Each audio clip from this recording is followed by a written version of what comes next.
President's Podcast is brought to you in part by the City of Pittsburgh, which gives notice of an ordinance establishing regulations concerning dogs. Whereas, from the number of dogs which run at large in the city of Pittsburgh, great inconvenience is sustained by the inhabitants thereof, particularly at night. I'll say. Be it therefore ordained and enacted that from and after the first day of October next, no dog shall be permitted to run at large in the said city without having on a collar, on which shall be distinctly engraven the name of the owner, and the street or other sufficient description of the residence of such owner. Every dog found contrary to the provisions of this ordinance is hereby declared to be a common and public nuisance. It shall be the duty of the High Constable to kill or cause to be killed any dog or dogs that may be found as aforesaid, and that for every dog so killed and buried or thrown into the middle of one of the rivers, the High Constable shall be entitled to receive 50 cents, to be paid by orders drawn by the mayor upon the city treasurer. High Constable?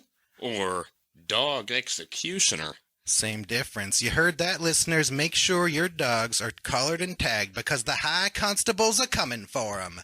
Where you see a beloved canine companion, he is blinded by the gleam of the 2 shiny quarters he'll receive when he slaughters man's best friend and dumps the carcass in the river, where it shall become the fodder of catfish. And served up at one of our beautiful local restaurants. This has been a message from our sponsor, the City of Pittsburgh. Hell with the lid off, baby. The Dead President's Podcast is brought to you in part by the South Carolina Jockey Club. The races over Washington Course near Charleston will commence on Wednesday, the 26th of February next. The horses to be entered by name before 9 o'clock at night, the day preceding the races, and the riders to be dressed in silk or satin jackets. A cup will be presented by the proprietor. Take note, all dogs found on the course from and after this date will be immediately killed.